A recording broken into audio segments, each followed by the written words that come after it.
They really got a lot at stake too, with everybody kind of paid differently for their teams, paid different prices, and of course everybody wants to be a premier team, right? Prize money's more, appearances more, everything's more for those premier teams. So they're competing for their spot in the league.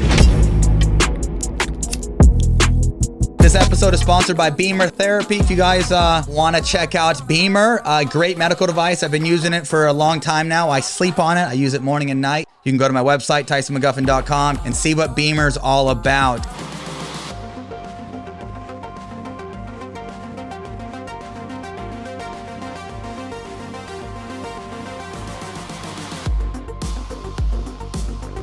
What's going on? My name is Tyson McGuffin. Welcome to the McGuffin Show. I got my two mains right here. I got my princess in front of me, and I got my number one over here, K-Mac. Happy to have these guys. We are on about a week break here, and then we're taking off on Sunday for MLP. K-Mac, are you going to be at MLP watching, commentating, or just watching from the couch?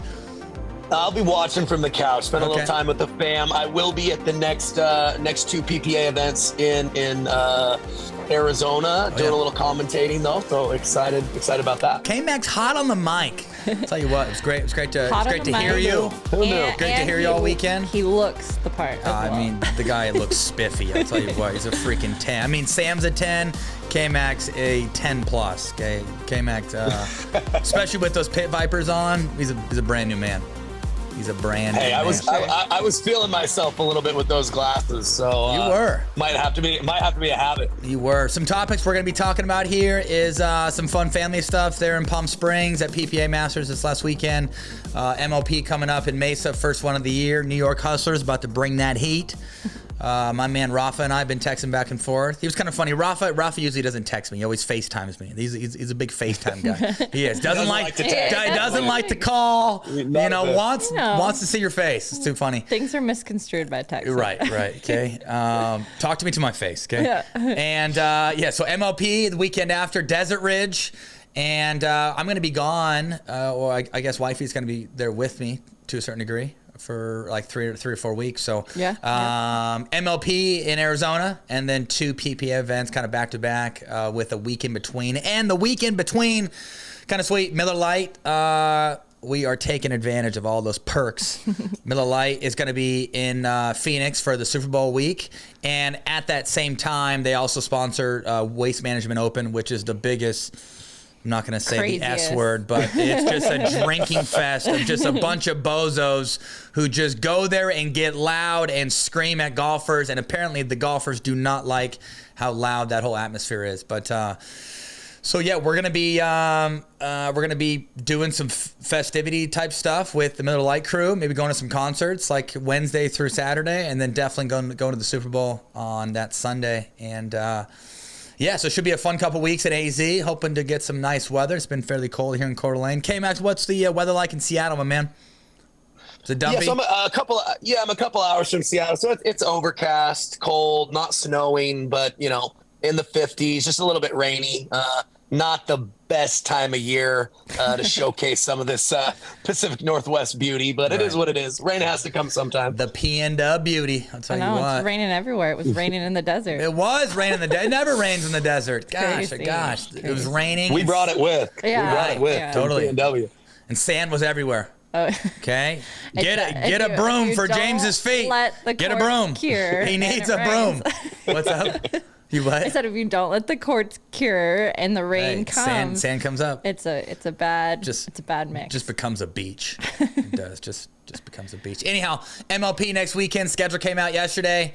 I'm more than pumped. I know our team is flying in early. I know some other teams have been doing that as well. They've been doing some practice weekends, probably flying all their players into a select area and taking care of lodging and all that, and doing a couple day practice.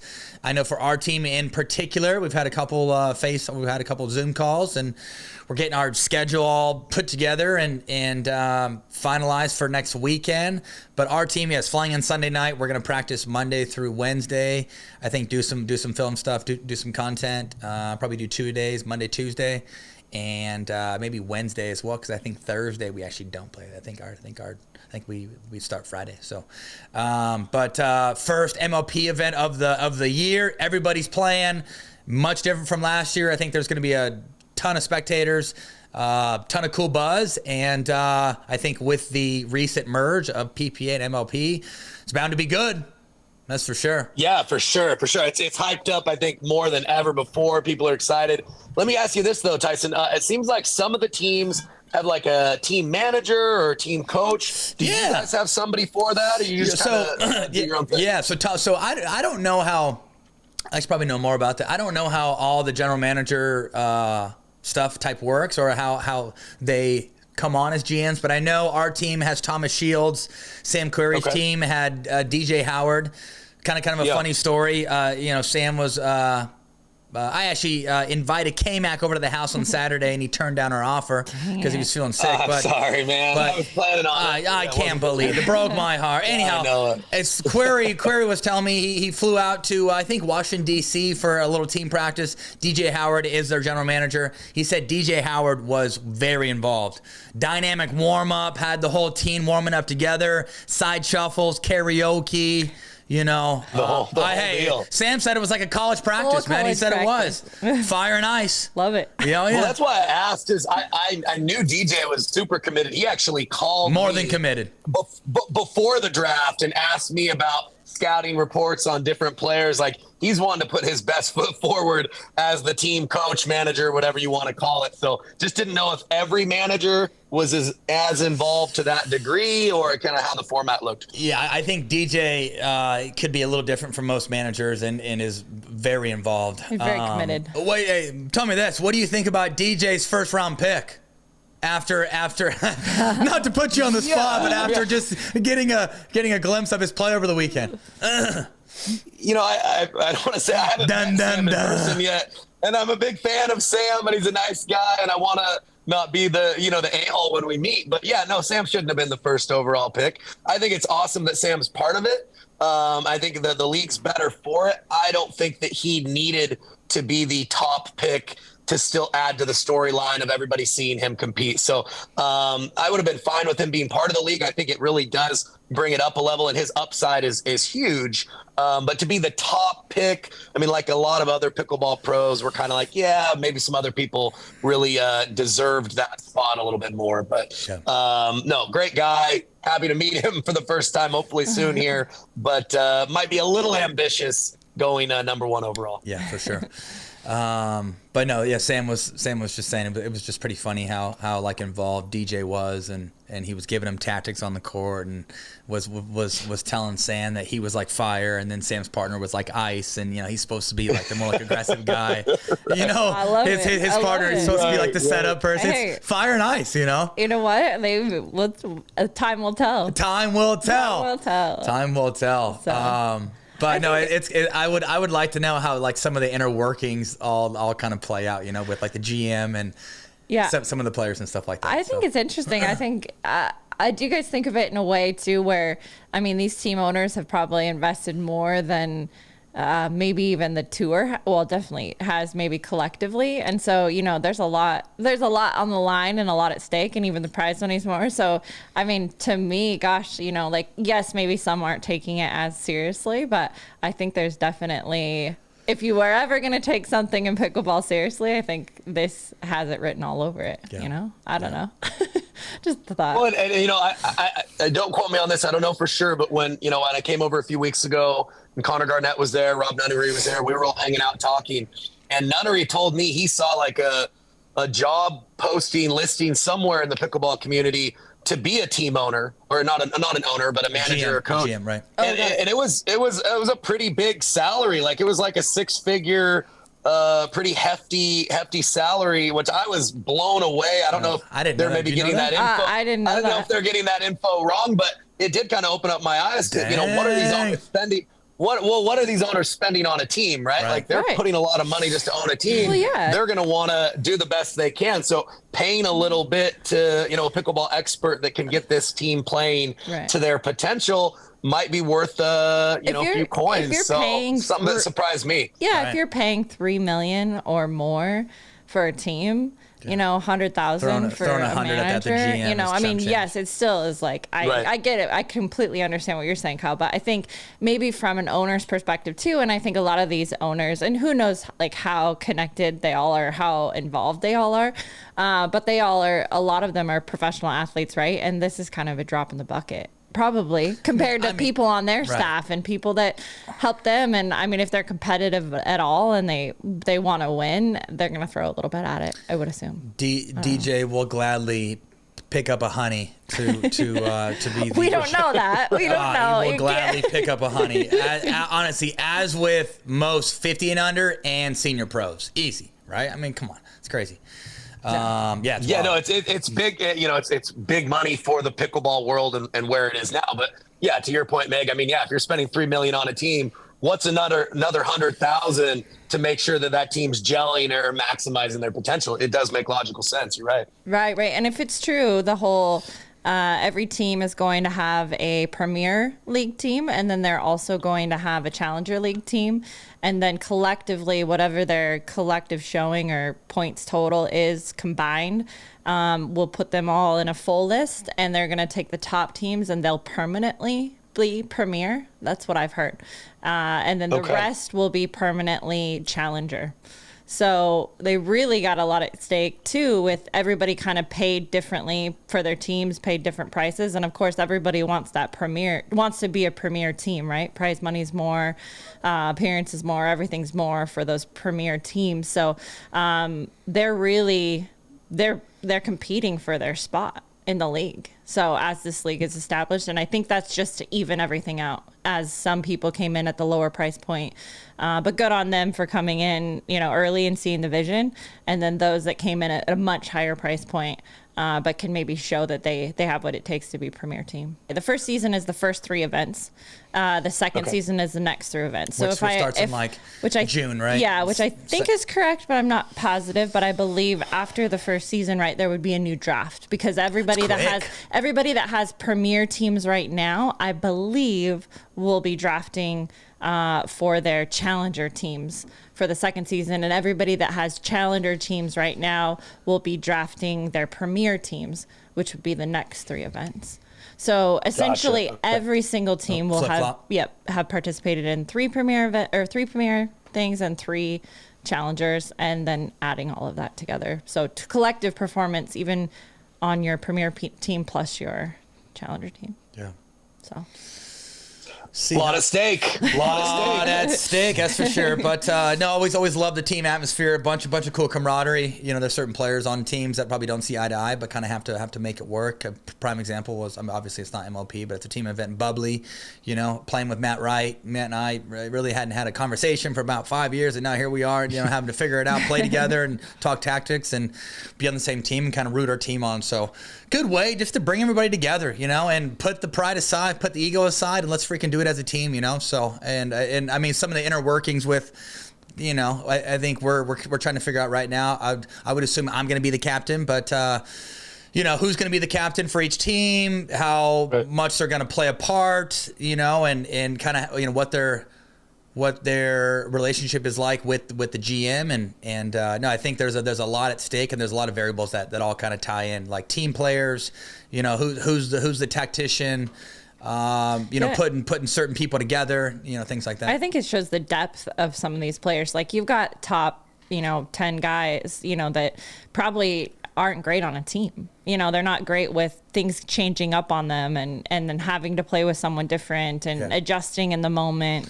And then you've got guys that are, you know, top 20, and they thrive in that situation. They're glad, you know, they finally get to play with a top person, and they take advantage of it, and they really show their stuff out there. So I think it's Rafa fun. Hewitt. I mean, I love it. Prime example of that guy on that stage with that amount of pressure in a team atmosphere. The guy always shows up and shows out. So yeah, it's. I mean, as what we've seen in the last couple of years. I mean, Lee Whitwell, that first year of MLP. Right. I mean, that MLP made her. It literally made her. Right. Like, how many memes and TikTok videos and content went out after her passing Deckel and passing Andre and that. For sure. And that, I mean, honestly, there's so much good buzz around it, and like a ton of cool marketing. So for one of the top 20, top 30 players to be able to shine in that setting, it's only going to blow up their stock. Right.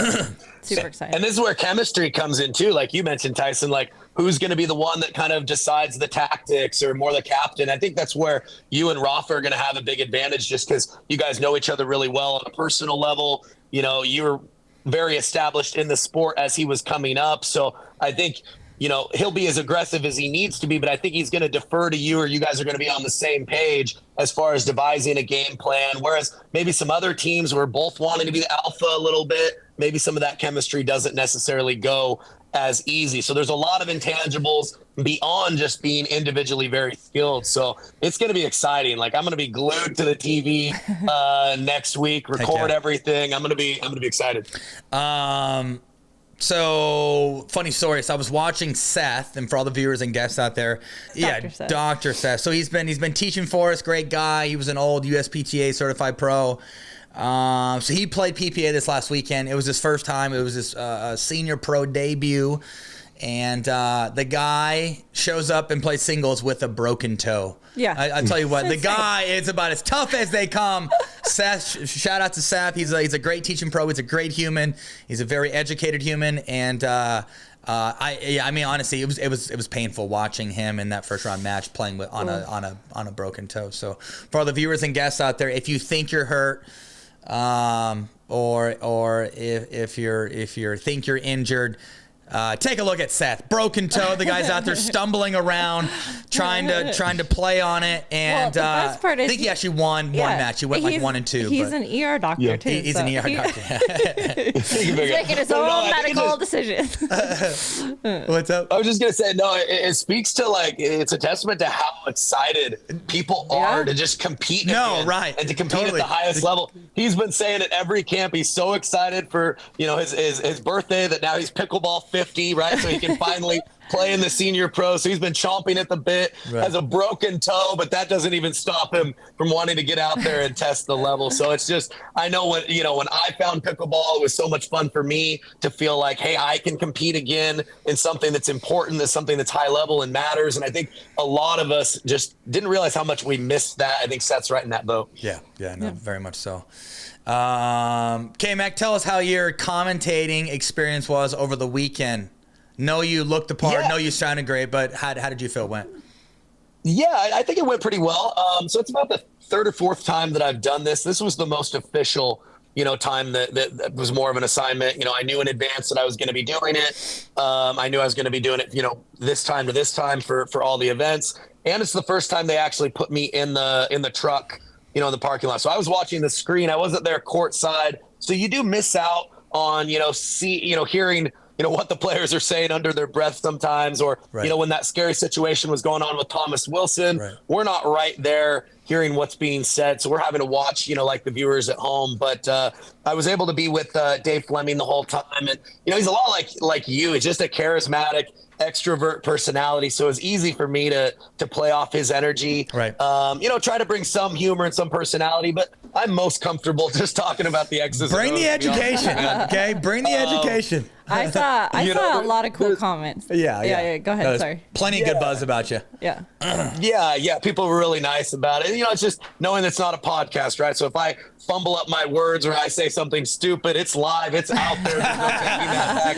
There's always that in the back of your mind. Yeah, right. But I thought it went very well. It was, like I said, easy to work with Dave, and the whole crew at the Tennis Channel was very inviting and very warm. And I'm going to do a couple more in February. So hopefully, just keep the ball rolling. Love that. That's cool. I think the biggest comment that I saw pretty repetitively through everything was, it's so nice to have someone on there that's not making small talk and actually knows what they're talking about. Speaking facts. No down or no speaking badly about the current commentators or some of the ones out there that they just stick in the booth. But it's definitely a breath of fresh air. And I think it helps all the viewers tuning in that are just flipping channels and, coming across Pickle on Tennis Channel. No, for sure. And they're not just getting getting, conversation between two commentators. They're getting actual what's going on and tactics and strategy and all of the above. And that's the same feedback that we get from camps too, right? I mean, it's clear, it's precise, it's educational, it's down your throat, it's easy to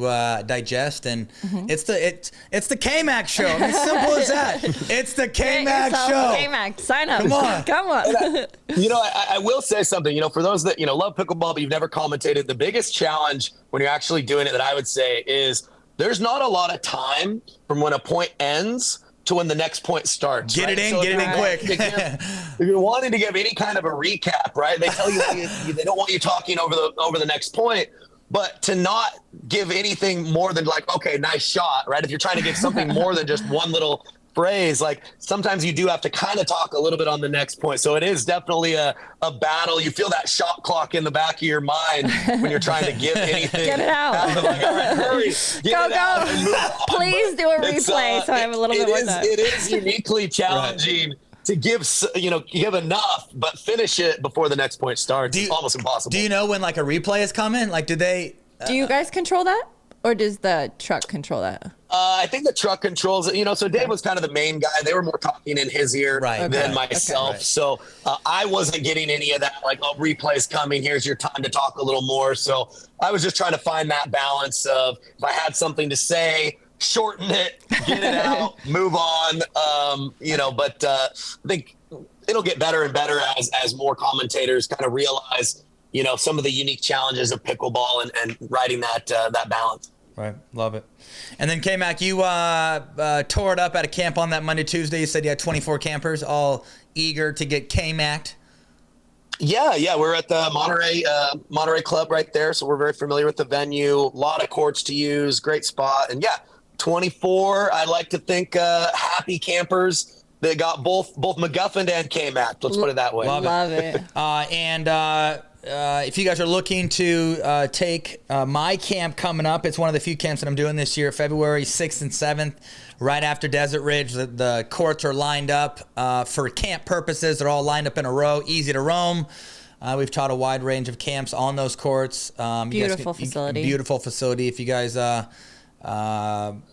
want to stay at the Desert Ridge there, you totally can. Very convenient. It's a little costly, or it's a little spendy, but walk down to the courts in the morning. It's so convenient. Walk down to the courts in the morning. Hopefully that lazy river is flowing. Yeah. And save yourself a rental car. No, it is a beautiful facility. So if you want to come get McGuffin February 6th and 7th, go to TysonMcGuffin.com and you can sign up for a camp.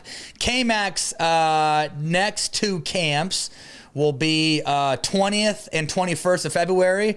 That's in Minneapolis. That's at the Lifetime facility there in Minneapolis. I believe he has 22 campers signed up right now. And then, 20th and 21st is in Arizona. It's going to be at the Legacy facility.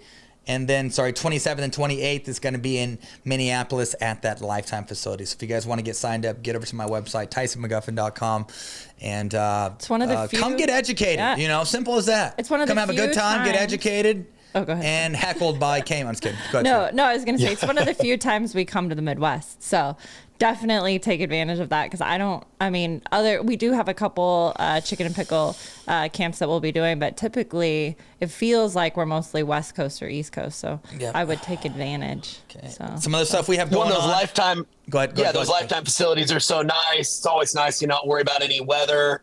Know that we're going to have perfect conditions. So come on over. Come hang out with me for a couple days. We'll have a good time. For sure. Other ways to stay in touch with my brand newsletter on Thursday.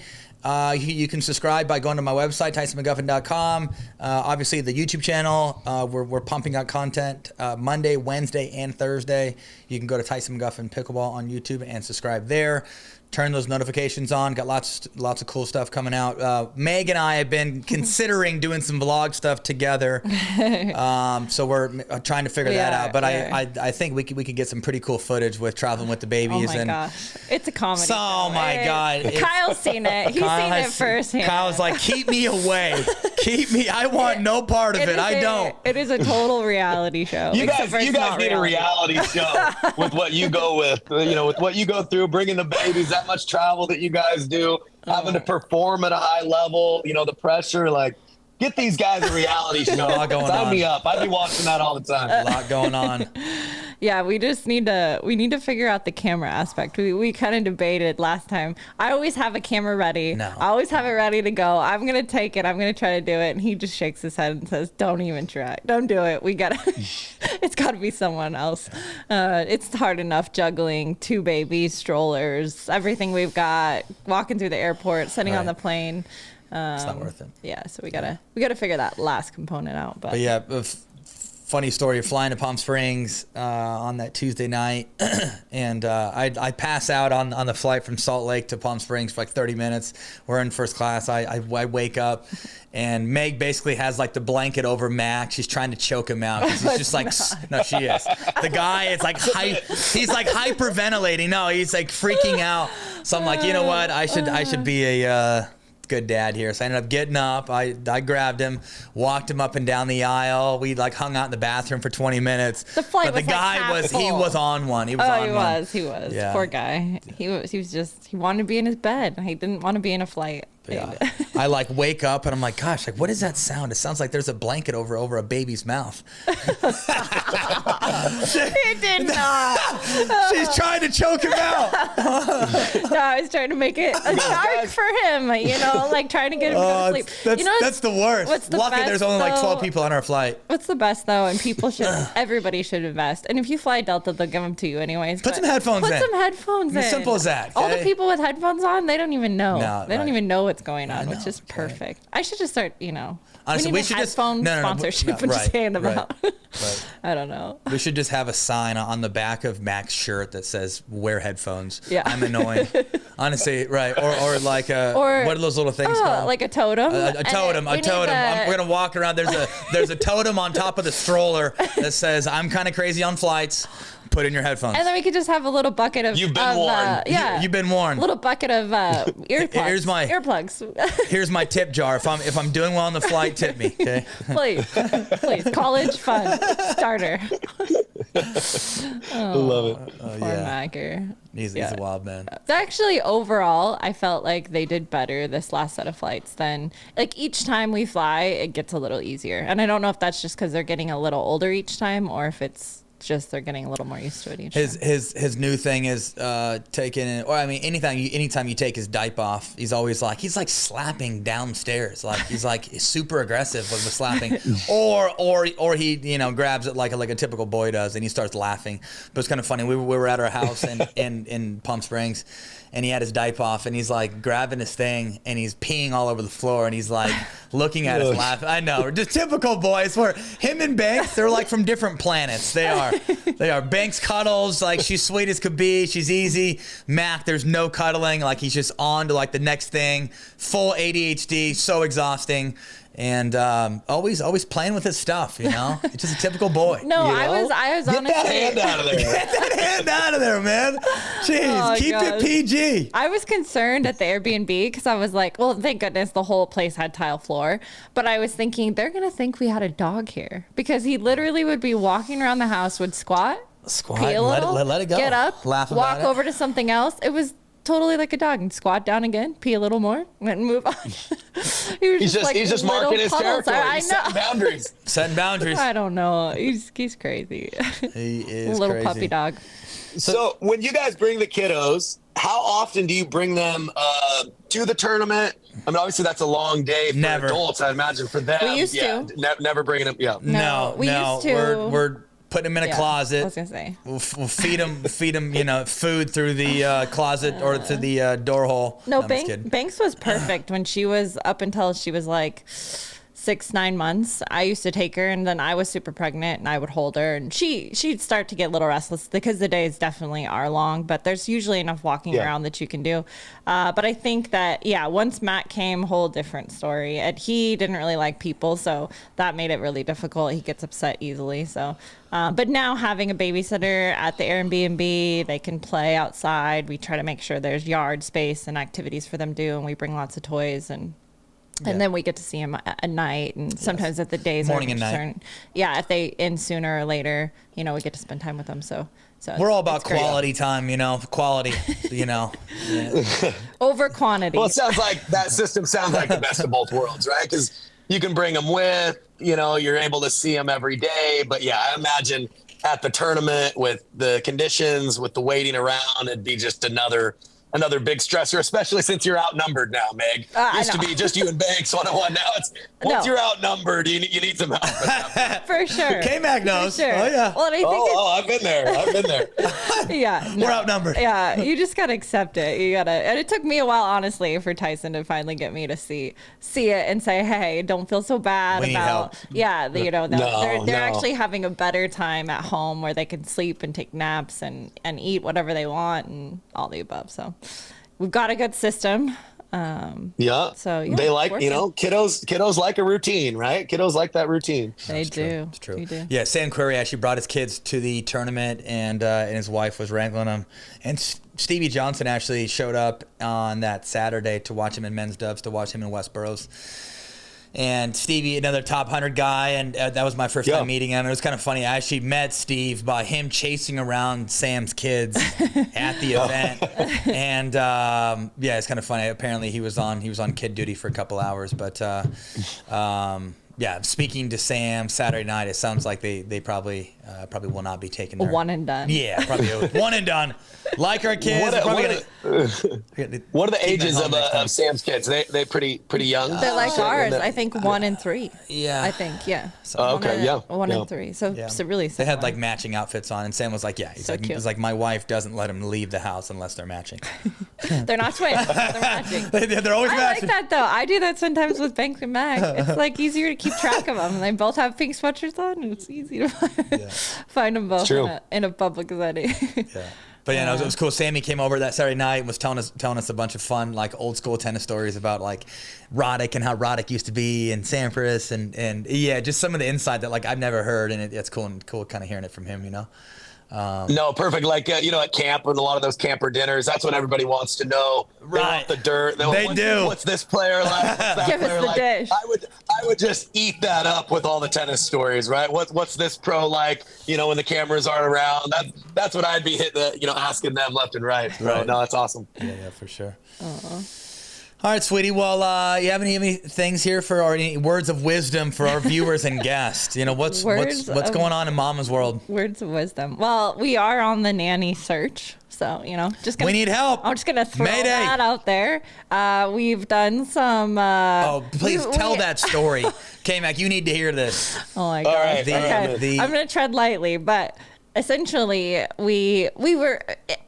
Everything on paper can be a little different than in person. And sometimes I'm all about, even in my business, I've always done like working interviews because I feel like, hey, you got to try it out because we can talk about it all day, but try it out for a day. And then at the end of the day, let's have a discussion. Is it for you? Is it for us? If it's a good match, great. Then we roll into training and we don't waste each other's time.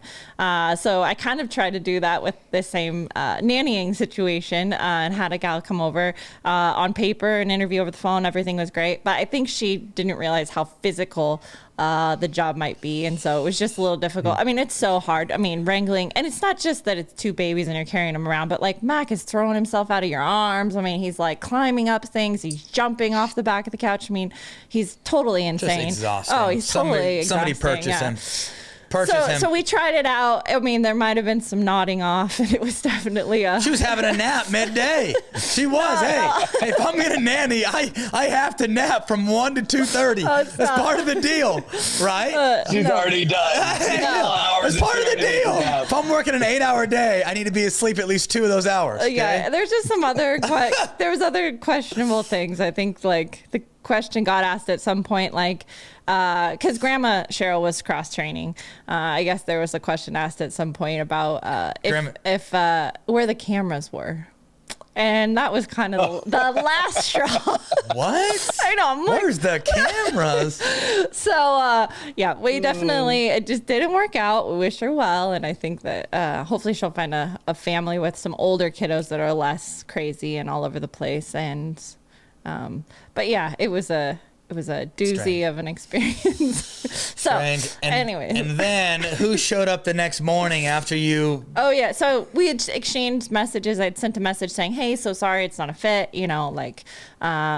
and apparently the message didn't go through. So she showed up at 7 in the morning the next day and was very disappointed. And it was a little bit of a confrontational situation, and it was definitely not ideal. Yeah. Tyson calls me and says, "You need to call her. She's not leaving until she speaks to you." No, she was like refusing to leave the house. And my mom was like, "Have you never like been let go?" Or like, she was like, "No, in the 13 years I've worked, it's never happened to me. You know, like I'm very professional at what I do, and yada yada yada." Anyhow, honestly, she like didn't want to leave, and she didn't think that we were accurate on like the text message that Meg had sent. But so she was gonna wait for me. Right, she's just gonna wait for Meg, and we're like, no, get out of our house. This is crazy. This is crazy. Get out of here. No, it's just so crazy. There's just, I don't know. It was just not well received, and I felt bad about the whole situation, but it definitely made me leery of, gosh, like, doesn't matter like how much you prepare, how much you interview, right, how much you background check, you know, you just don't know. You don't know until you try it. And next time, probably better communication, no text. No, definitely no text. Phone call for sure. For sure. Do it the Rothel way. Yeah. FaceTime. Hey, what's up? This is Meg. You're not coming back tomorrow. She may have just been cranky that next day. She probably hadn't had her nap yet. That's just right. I mean, God, she has to nap from 1 to 3. Part of the deal. Babies, you figure it out, okay? You figure it out. When I'm sleeping, do not bug me. Oh, stop. Oh, gosh. Oh, gosh. Okay. All right, K-Mac. Appreciate you, brother. And we will... I'll be seeing you here soon. I'll be seeing you in AZ in a couple weeks, baby. And brother. Good luck. Good luck at MLP. I'll be watching, cheering you and Rafa on. And then see you at Desert Ridge shortly after. So have a good time and bring it. Okay. Right. My name is Tyson McGuffin. This is the McGuffin Show. We'll see you guys next episode.